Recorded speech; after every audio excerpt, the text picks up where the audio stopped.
Ahora sí que, como dicen los clásicos, en el capítulo anterior, en febrero, aquí, en este mismo programa de Cambios, hablamos acerca de las deportaciones, que iba a haber, que no sé qué, que no sé cuánto. Y bueno, pues a lo largo de los meses, todo este asunto de las deportaciones se ha confirmado. Pero no solamente es eso.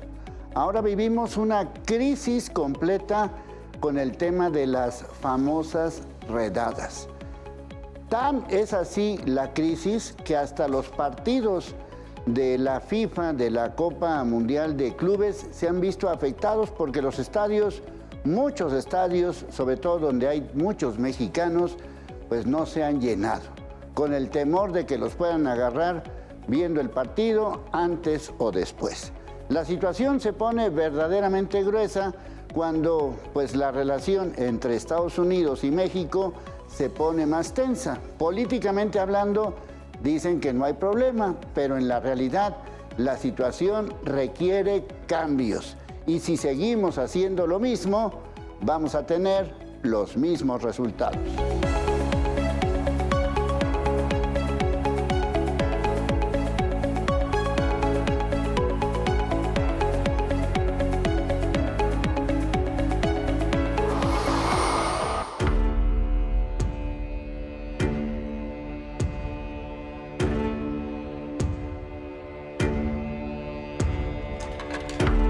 Estados Unidos ha vivido un ambiente tenso en las últimas semanas en medio de multitudinarias protestas contra las redadas a inmigrantes indocumentados ordenadas por Donald Trump.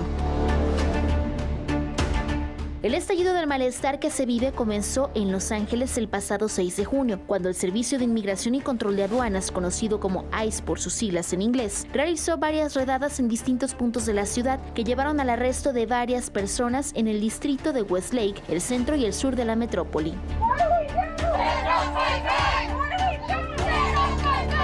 En respuesta, miles de personas salieron a manifestarse, lo que llevó a Trump a ordenar el despliegue de más de 2,000 soldados de la Guardia Nacional para repeler las protestas y resguardar el edificio federal de inmigración ubicado en pleno corazón de Los Ángeles. Las protestas, que han tenido momentos violentos, se han extendido a lo largo de varios días en otras ciudades como Nueva York, Filadelfia y Austin, Texas. We the people.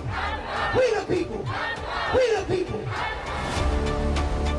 Las redadas han provocado un profundo rechazo en Estados Unidos. Muestra de ello fue la jornada de protesta nacional que se hizo durante el 14 de junio bajo el lema No Kings, que coincidió con el desfile militar por el 250 aniversario del Ejército de Estados Unidos y el cumpleaños 79 de Donald Trump. En medio de esta crisis, Sheinbaum se ha reunido con funcionarios de Estados Unidos y ha manifestado públicamente su desacuerdo con las redadas, pidiendo incluso frenarlas.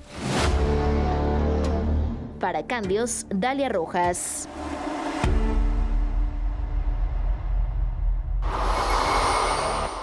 Nuestros invitados saben y viven lo que dicen y hacen. A ver, Adriana, ¿tú cómo ves todo esto que está pasando? ¿Es una sorpresa? ¿Lo esperábamos? ¿Se han pasado de tueste? Cuéntanos. Yo creo que las cosas sí se le salieron un poquito de control a Trump, pero sí lo esperábamos. O sea, aunque Trump ha hablado, su narrativa ha sido muy álgida, muy fuerte, sin embargo necesita cumplir las promesas de campaña que no había estado cumpliendo, precisamente por el endurecimiento de la política migratoria en la frontera. Pero necesita cumplir tanto fuera de Estados Unidos como dentro de Estados Unidos. No es de sorprender que esté desplegando a la Guardia Nacional en California, porque pues, California es demócrata. Sí, claro.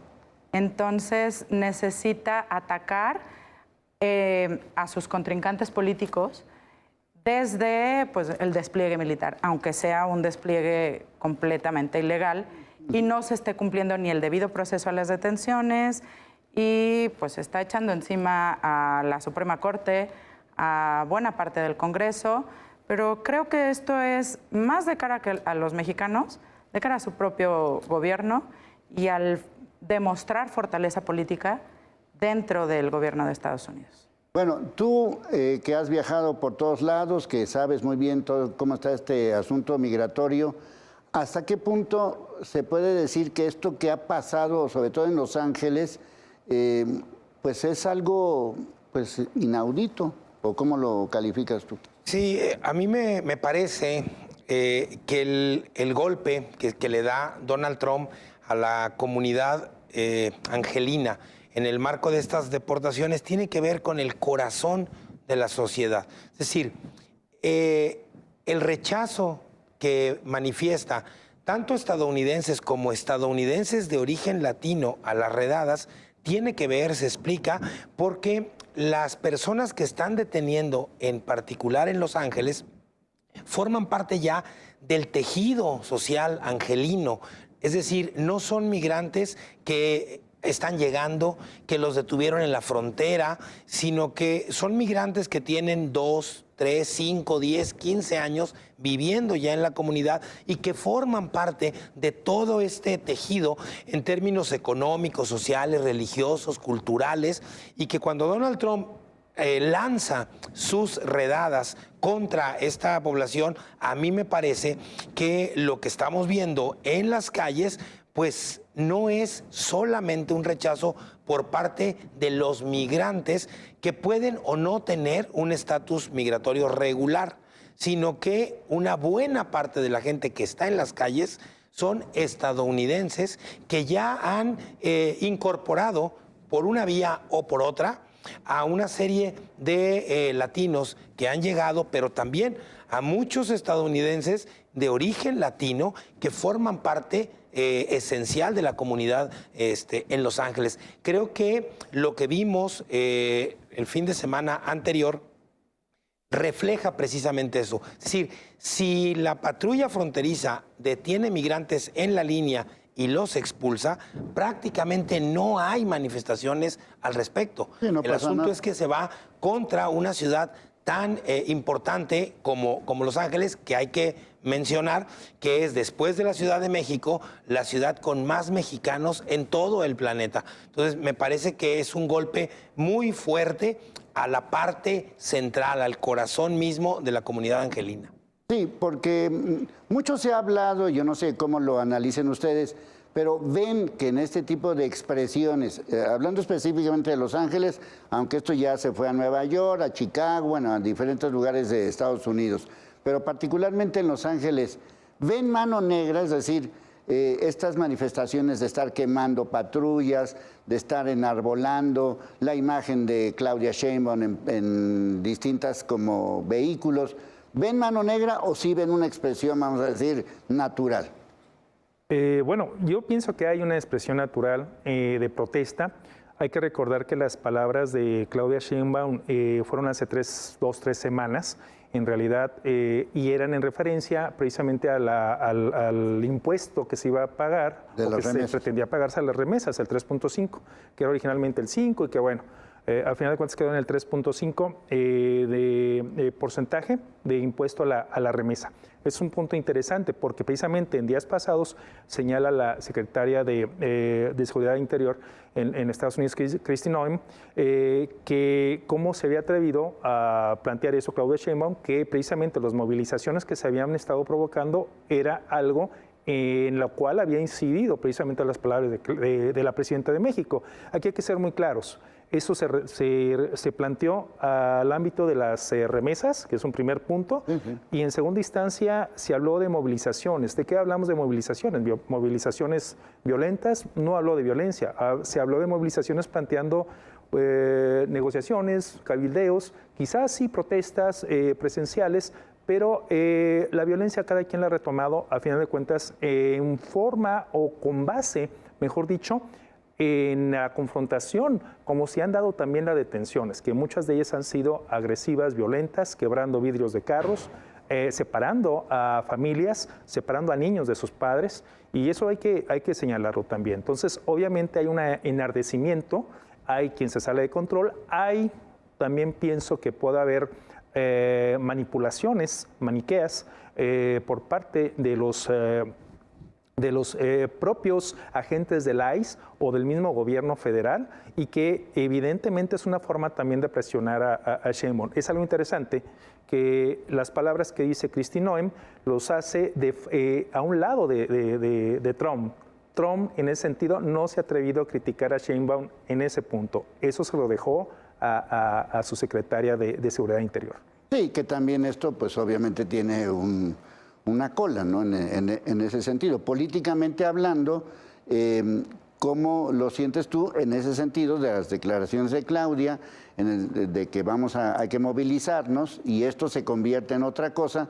Yo por eso hablo de mano negra, porque por lo menos la comunidad mexicana en Los Ángeles nunca se había manifestado de esta manera, y eso que han vivido, pues tú te recordarás, Lalo, ustedes también, 1,000 millones de iniciativas de distintos gobernadores, que no sé qué y no sé cuánto. Ni en esos casos se movilizaron tanto, ¿no? Sí, aquí lo que me parece primero es que no debemos caer en esta posición que frecuentemente se mira cuando grupos de la sociedad se manifiestan. Pues una de las explicaciones que dan es que hay mano negra, es que los están usando, es que los están manejando. Me parece a mí que las manifestaciones en Los Ángeles y las del fin de semana apenas pasado, en alrededor de 2,000 poblaciones en Estados Unidos, pues responden a una molestia genuina de grupos de diversa naturaleza, incluso no solamente migrantes, que esto también genera la posibilidad de que algunos grupos, o permite que algunos grupos se manifiesten de manera violenta, también no lo podemos negar. La misma embajada de Estados Unidos en nuestro país, al día siguiente prácticamente de las declaraciones de Kristi Noem, dijo, pues no, o sea, las declaraciones de la presidenta Claudia Sheinbaum no tienen nada que ver con estas movilizaciones, y yo sí pienso que lo que la presidenta Claudia Sheinbaum lanza es algo que era lo menos que podíamos esperar, es decir, pues un llamado a que la gente en Estados Unidos se movilizara para tratar de detener este impuesto que eventualmente podría llegar a las remesas. Pero de ahí a suponer que la violencia la incitó o la llamó la presidenta, o que hay grupos que se dedican a manipular y a manejar a los migrantes para llevar agua a su molino, me parece que hay una distancia muy grande. Yo creo que sí cometió un error en el discurso. No es que esté llamando a la violencia, eso estoy de acuerdo con ustedes. No creo que Claudia haya llamado a la violencia, pero sí haber apostado más en diplomacia, en diálogo político entre los gobiernos, y no ya dirigirse a la población latina en Estados Unidos. Y claro que lo iban a aprovechar, y no creo que sea causal sí, casual no, que haya sido Noem la que haga estas declaraciones, como de una cuestión hasta de género, de mujer a mujer. Un hombre no ataca a una mujer, pero creo que los políticos en general, no nada más en Estados Unidos y en México, lo vemos en Europa, lo vemos en Sudamérica, lo vemos en todo el mundo, este discurso demasiado extremo. Y como que pierden la responsabilidad que tienen en ese discurso. Entonces, sí, Trump, al desplegar a la Marina, al desplegar a la Guardia Nacional, está tratando de romper el tejido social y sembrar desorden en un Estado demócrata. Y esa parte, mi querida Adriana, sí, ahorita la discutimos, porque obviamente aquí hay no solamente este tipo de movimientos políticos, sino el trasfondo de lo que verdaderamente está pasando. Y eso, desde luego, urge cambios.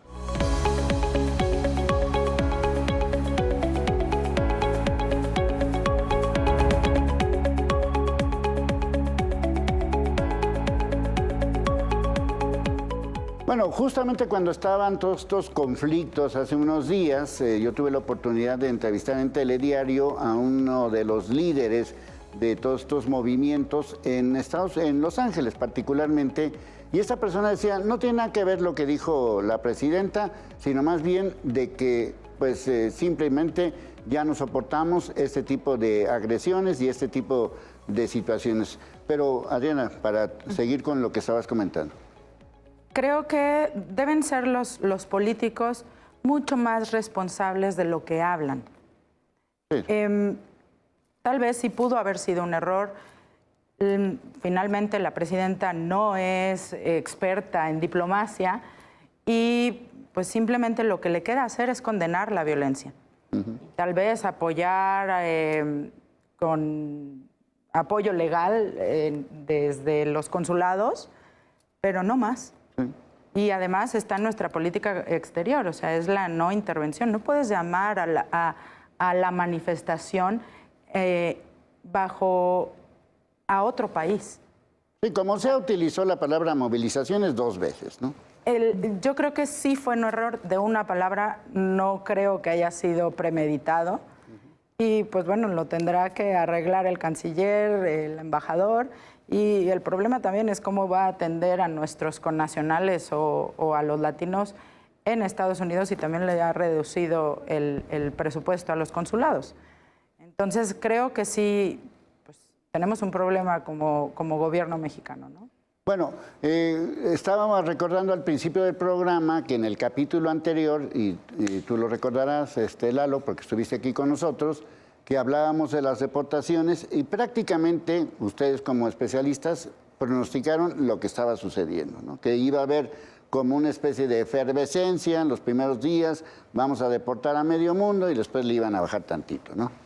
Sin embargo, fíjate, Leo, en ese programa comentábamos precisamente que si hacíamos la referencia del primer periodo de Trump, esas deportaciones masivas comenzaron por ahí de marzo o abril de su primer periodo y que probablemente se iban a presentar así. Sin embargo, lo que se ha presentado en estos 150 días de gobierno ya de Donald Trump tiene que ver más con, primero, una disminución considerable de migrantes que están tratando de llegar a Estados Unidos. Y esto es con base en una respuesta que han tenido en relación al discurso tan violento por parte de la Casa Blanca, decir, si vienes te voy a detener, te voy a meter a prisión, te voy a regresar, etcétera. Y entonces los migrantes han dejado de manera importante de llegar a Estados Unidos. En ese sentido, cuando Donald Trump y su gobierno comienzan a hacer cortes de caja a los meses que lleva, pues se van dando cuenta que en porcentaje cada mes han deportado poco menos del 10% de migrantes que deportó en el mismo periodo del año pasado la presidencia de Joe Biden. Y esto se explica porque Joe Biden, la gran mayoría de migrantes que deportó, que por cierto en 4 años deportó más que los que había deportado Obama en 8, se hacían en la frontera, en la línea, no en las ciudades, no en Chicago, no en Nueva York. No, como esto no se está presentando, pues entonces Donald Trump, buscando cumplir una de sus promesas, se lanza sobre ciudades que, incluso lo ha dicho, van a ser ciudades gobernadas solo por demócratas, y entonces anda metiendo estas redadas, realizándolas en San Diego, en Los Ángeles, en Chicago, en Nueva York, que son ciudades gobernadas por demócratas, pero que ahí el problema que está presentando estos procesos de redadas y de deportaciones es que de nueva cuenta la gente que está levantando en las calles, en las escuelas, etcétera, ya forma parte de la comunidad. Por eso la respuesta de la comunidad, si revisamos lo que han estado diciendo los manifestantes en Los Ángeles, bueno, ni por asombro, ni por asomo se refieren a declaraciones ni al sur del Río Bravo ni al norte en términos de el conflicto que puede haber entre las presidencias. En realidad lo que están diciendo es salimos porque no queremos que nos detengan y nos regresen. Sí. Eso es un punto que me parece muy importante, lo que menciona Eduardo. En muchos ámbitos, Estados Unidos, en este caso el presidente Trump, tiene 3 elementos que tratar con México que son muy relevantes. Seguridad, que es un punto muy importante obviamente, comercio y migración. Y utiliza de repente una de las herramientas para apretar la tuerca en las otras 2, o hubo 2 de las herramientas o 2 de los temas para apretar la tuerca en alguna de ellas, ¿no? Entonces, es un punto importante.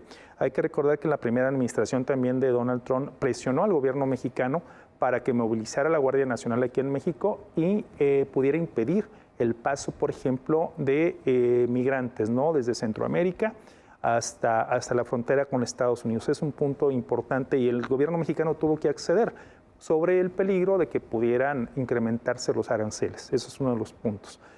Ahora está utilizando también bastante esta cuestión de la seguridad, la lucha por, obviamente, plantear estos márgenes de seguridad para Estados Unidos a partir de el incremento tremendo del tráfico y del consumo de fentanilo, especialmente al interior de Estados Unidos. E insisto, es una forma también que tiene de presionar al gobierno mexicano. Pero ¿qué pasa también con el gobierno mexicano? Y ahí voy a entrar, dispénsame Adriana, sí voy a entrar un poco en discusión en un punto. La declaración de Kristi Noem viene también un día después de una declaración, un planteamiento que hizo un presentador estadounidense, Charlie Kirk, que señalaba precisamente que la presidenta mexicana era incluso un personaje más peligroso que Putin. Hágame usted el favor. Eso era un planteamiento que hay que señalar.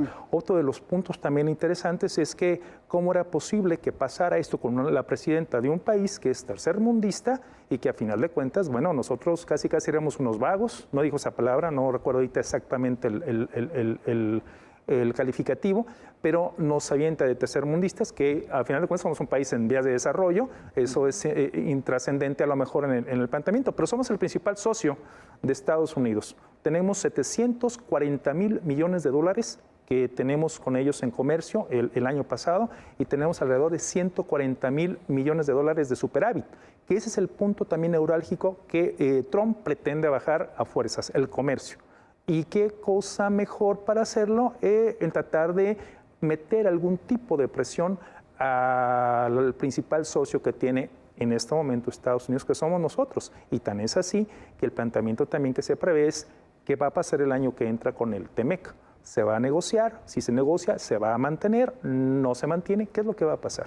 No, y luego para colmo de males, por esta situación verdaderamente, yo no sé cómo calificarla, si irresponsable o completamente de falta de táctica y de técnica, de irse en un vuelo comercial a una reunión donde posiblemente hubiera podido tener un contacto por primera vez directo con Donald Trump y a final de cuentas en esta famosa reunión del G7 en Canadá, pues se echa todo a perder y queda nada más en una llamada telefónica.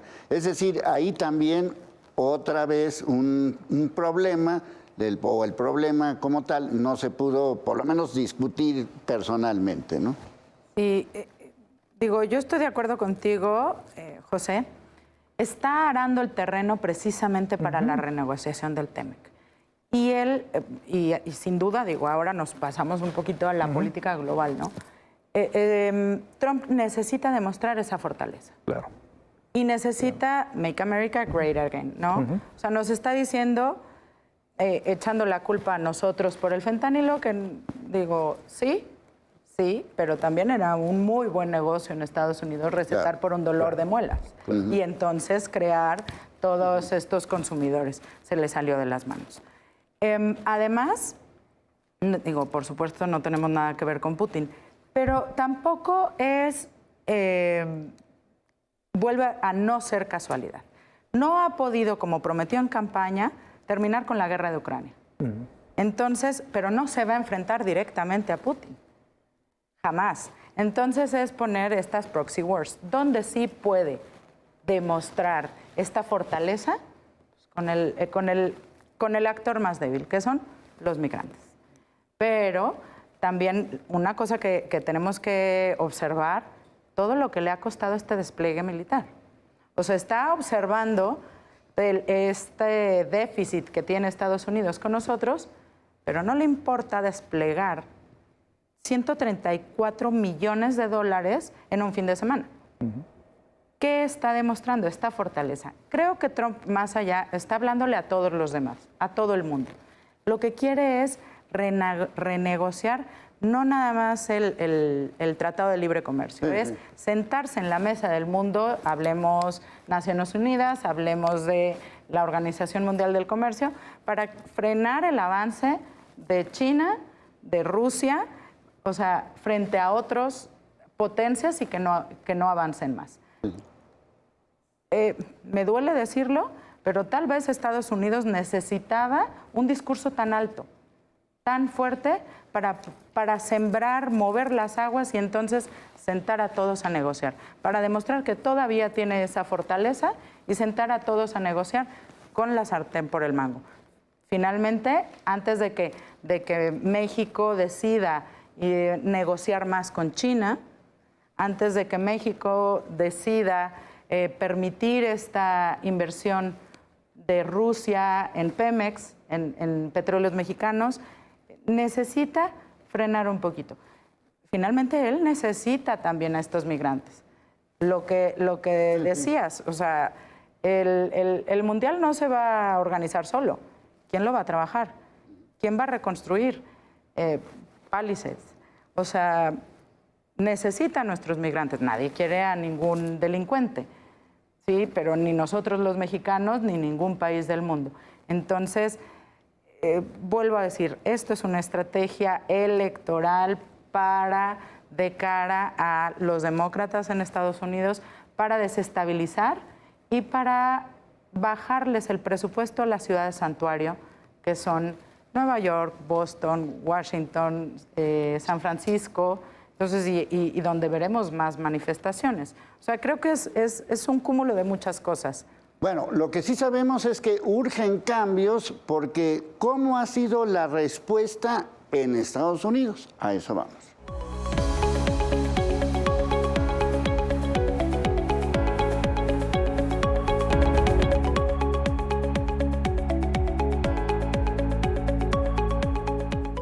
Bueno, mi querido Lau, tú acabas de publicar pues una serie de encuestas que a su vez publicó, ahorita nos explicas cómo se hicieron estas encuestas, pero en términos, vamos a decirlo, de encuestas, que en Estados Unidos son muy importantes, pues como que no le cayó tan bien a la gente de Estados Unidos todo este tipo de movilización.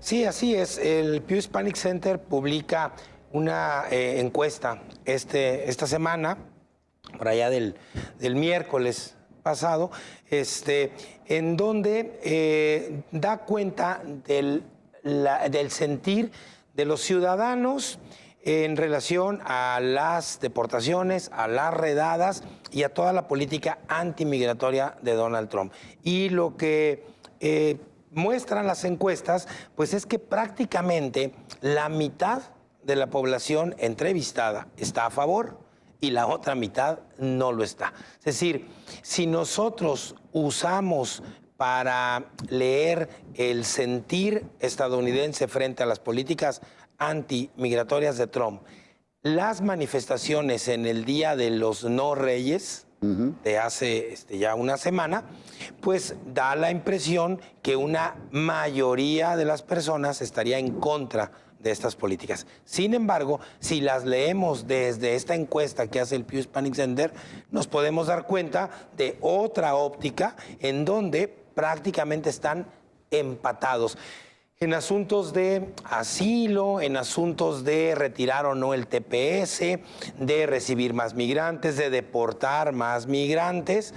Entonces me parece que en el único espacio donde hay un poco de diferencia en contra de lo que está haciendo Donald Trump es en cuanto a, digamos, a agarrar parejo a un grupo familiar para tratar de deportarlo, porque no todos los miembros de la familia están en condiciones legales para quedarse en Estados Unidos o no. Y esto se debe precisamente a la gran cantidad de hogares mixtos, con estatus migratorio mixtos, que hay en Estados Unidos. En donde hay una gran diferencia, por obvias razones, es en cuanto al respaldo que tiene por parte de los republicanos y de los demócratas. Para el 87% de los republicanos todo está muy bien, y para el 75% de los demócratas todo está mal.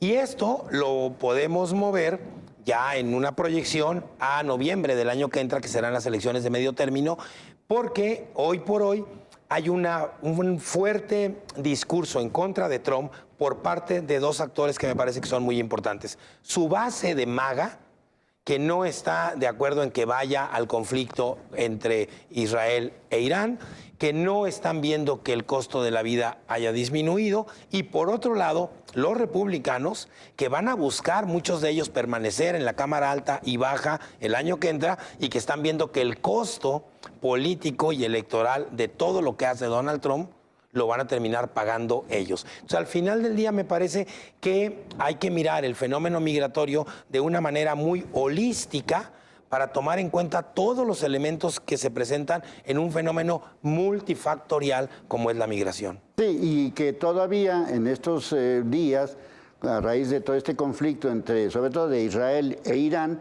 pues de alguna manera se nos olvidó o se ha olvidado el asunto migratorio, pero el problema sigue vigente y el temor sigue vigente. Lo decía al principio por los partidos de este Mundial de Clubes, donde las ciudades, vamos a decir, con muchos mexicanos, no se están apareciendo en escena como lo supuestamente debería de haber sido, ¿no?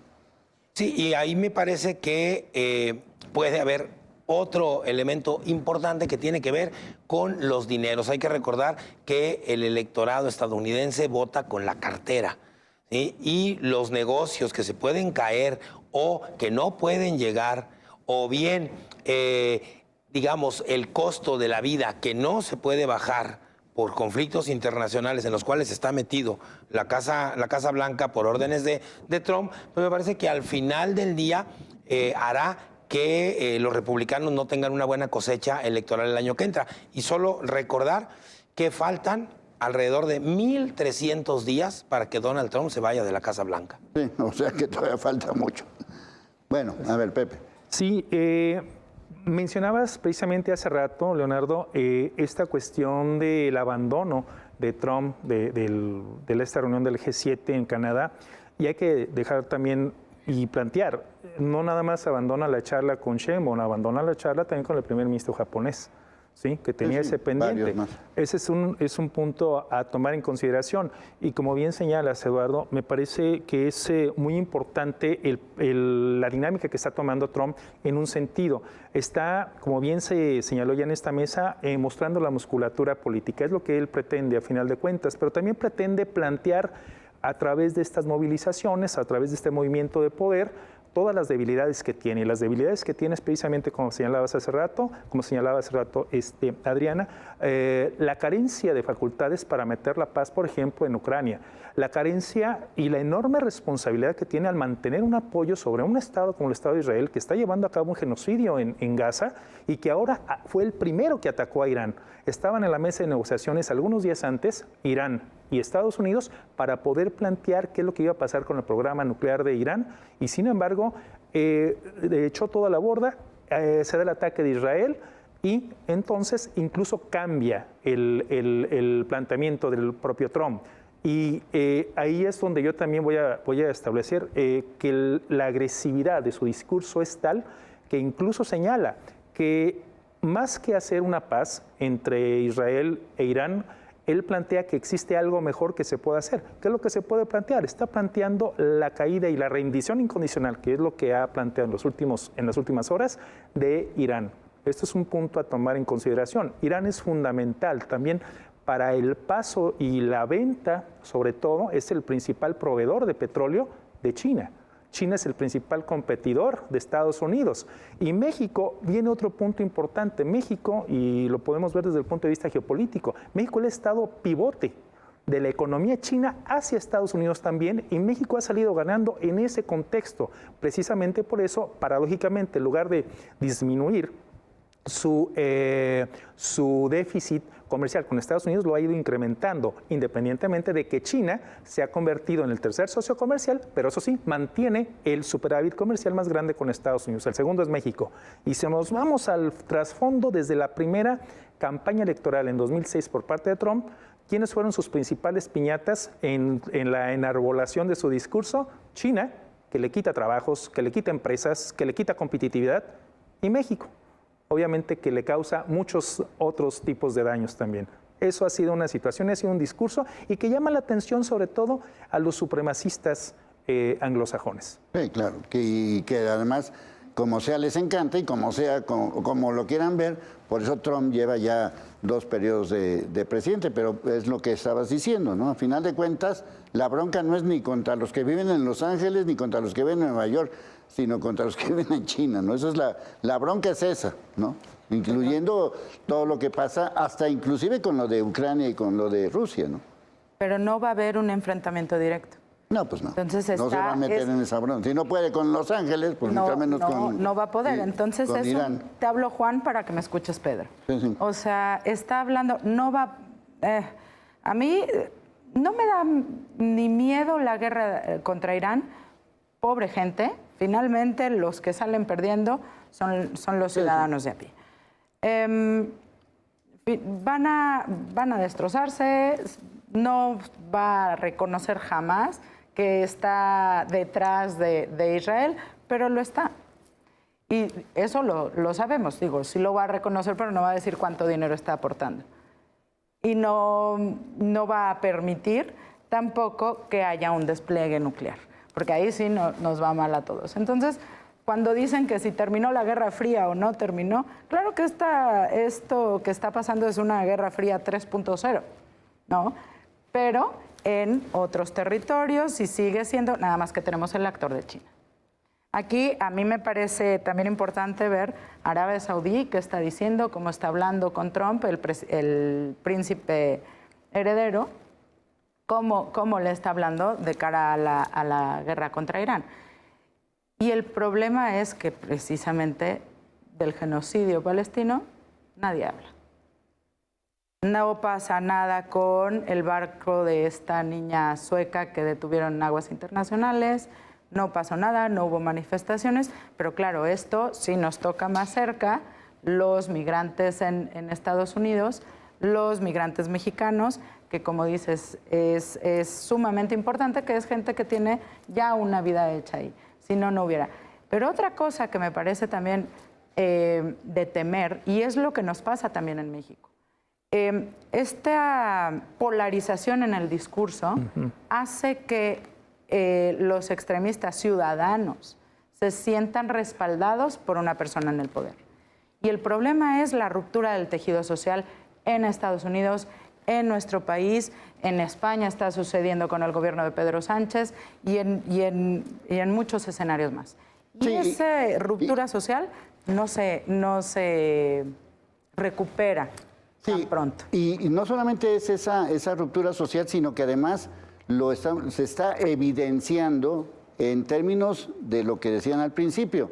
A final de cuentas, tú me prometiste una mejor vida en México, en Estados Unidos y en otros países, y no me la estás dando. O sea, no me importa ya lo que está sucediendo fuera de Estados Unidos, lo que yo quiero es vivir mejor en Estados Unidos. Por eso también urgen cambios.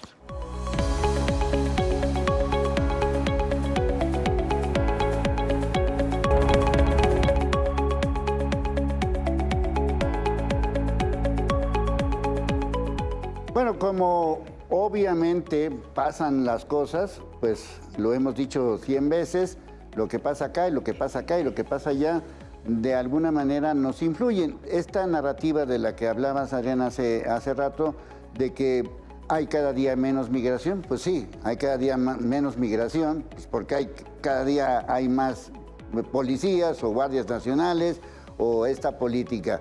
O la otra narrativa de que no, las condiciones en México están mejor que en Estados Unidos. Bueno, si están mejor que en Estados Unidos desde la época de López Obrador, por decir algo, pues entonces no debería de haber migrantes, al contrario, deberían de venir de Estados Unidos a México. Y la otra narrativa de todo va muy bien, somos el país número 1 del mundo, de Trump, pero se está peleando con Elon Musk, se está peleando con su secretario de Estado, se está peleando con Rubio, se está peleando con todo mundo, ¿no? Sí, finalmente digo, Trump echa culpas, ¿no? Me suena familiar en nuestro país con esto de no es mi culpa, son nuestros antecesores. No soy yo, son ellos, ¿no? Son ellos, ¿no? Pero creo que volviendo a lo que le apuesta y a lo que quiere hacer y a su incapacidad también de aumentar y tener que de aumentar las deportaciones y tener que recurrir a irlos a buscar a las cortes migratorias, de tener que irlos a buscar a Walmart, a Home Depot, es hacer como cuando quieres atrapar a tu presa, ¿no? Entonces, ¿qué es lo que quiere lograr? Las deportaciones voluntarias. Que lleguen las personas que no tengan una raíz social, que no tengan esta familia y puedan regresar a su país. Pero finalmente tampoco tiene a dónde enviarlos. O sea, sí, a México con las de la frontera los va a enviar, pero a los que están en Sudamérica los podrá enviar. Pero no todos los países van a estar recibiendo todo el tiempo estos aviones, ¿no? No, y sobre todo de que, bueno, se acaba de dar a conocer que la gran mayoría de estos mexicanos que han sido deportados, aquí en México no están consiguiendo trabajo. O sea, México no les puede dar trabajo. ¿Y qué están haciendo esos deportados? Pues tratando de regresar, ¿no? Me imagino, ¿no? Sí, bueno,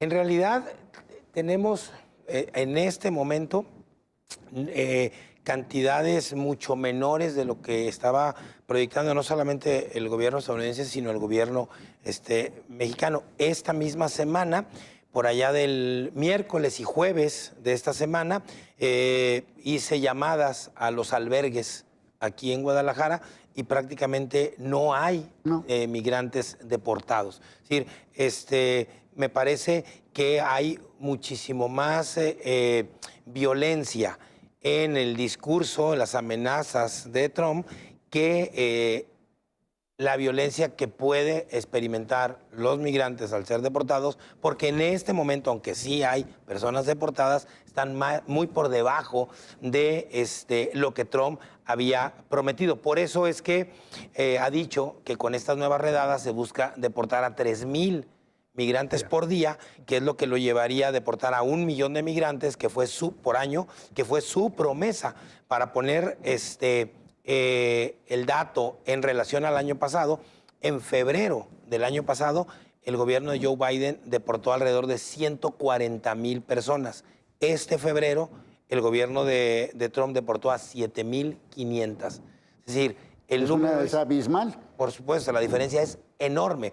Por eso es que no solamente primero despidió a la gente encargada en el ICE de llevar a cabo las redadas y las deportaciones, sino que ahora se va contra la población que está, digamos, ya establecida en diferentes ciudades de Estados Unidos, porque no le alcanza la cifra para llegar a ese número que ha prometido, que por otro lado tendría un costo en su administración de alrededor de 80,000 millones de dólares que tiene que solicitarle al Congreso para llevar a cabo su política de redadas y deportaciones. No, y que además, por ejemplo, que a lo mejor no lo sentimos así, por lo menos en México, pero ahí en Estados Unidos la diferencia política, es decir, un gobernador no se va a dejar ningunear nada más porque me lo dice el presidente, ¿no? Y el gobernador de California y la propia alcaldesa de Los Ángeles no se van a dejar. O sea, sí tienen ellos un manejo propio y que de alguna manera también influye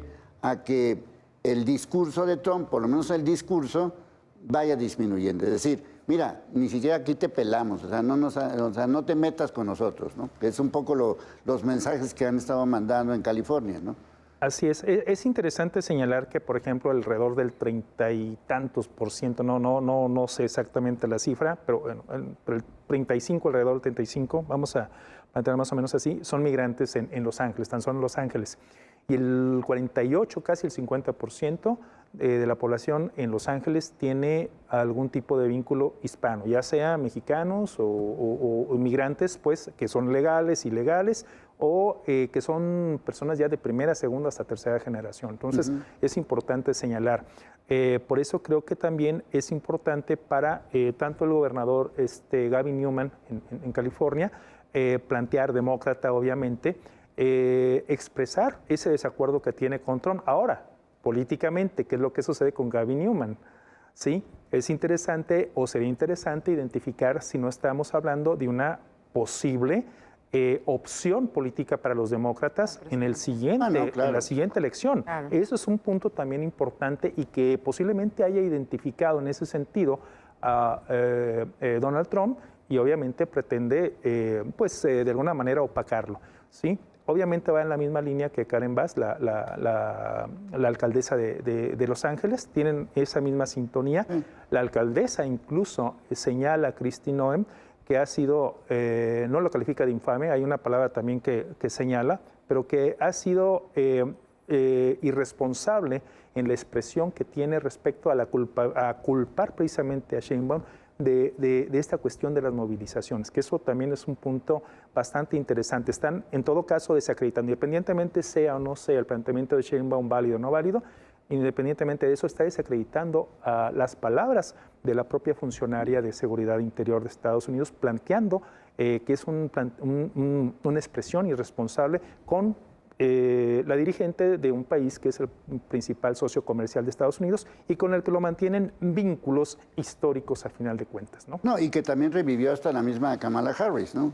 Que estaba ya quién sabe dónde y al declarar Los Ángeles es mío y se abre ahí otra puerta, ¿no? Esto es interesante porque en realidad el gobernador de California, Gavin, no, dentro del mundo demócrata, no tenía una fuerza suficiente como para buscar la posible candidatura a la siguiente elección presidencial. Y ahora, con esto, pues lo que hace Donald Trump al final, pues es poner los reflectores sobre el gobernador, que a su vez ya lo demandó por haber utilizado la Guardia Nacional en California, violentando la ley que establece con claridad que el movimiento de la Guardia Nacional en los estados es una prerrogativa única y exclusiva del gobernador o la gobernadora. Entonces, bueno, todo esto también al final, en términos políticos y electorales, pues me parece que no le salió como estaba pensando el republicano de la Oficina Oval. Sí, que es un poco lo que le pasó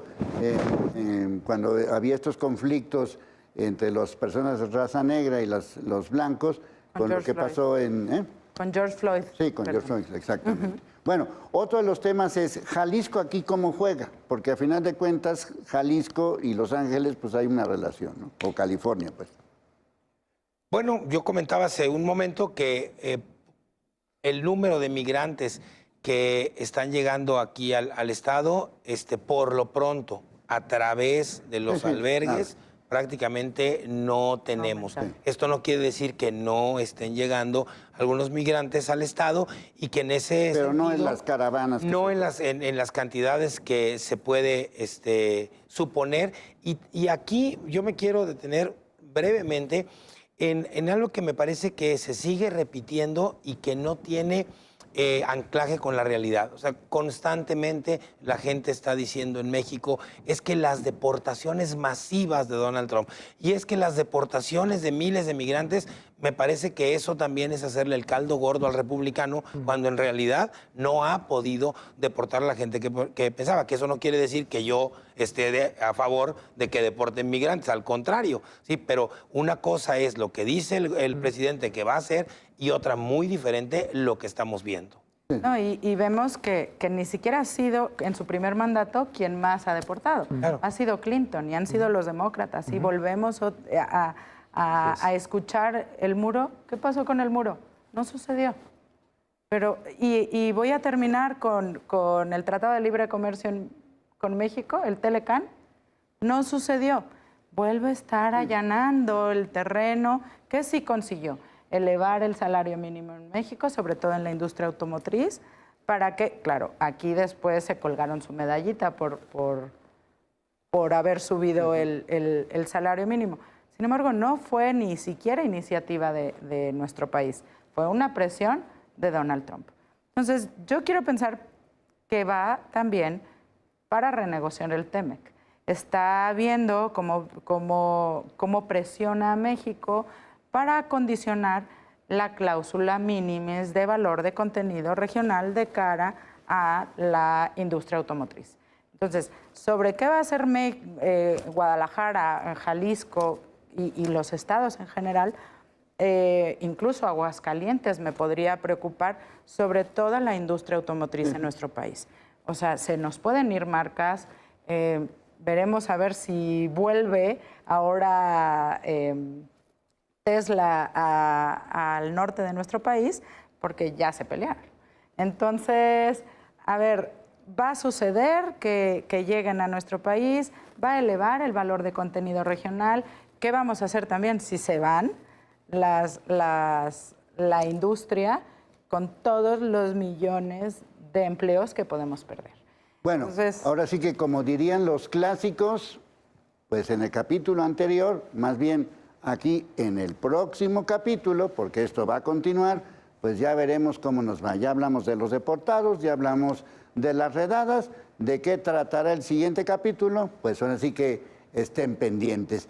A nuestros invitados, muchas gracias, al equipo de producción, al equipo de información. Soy Leonardo Schwebel, cambio y fuera.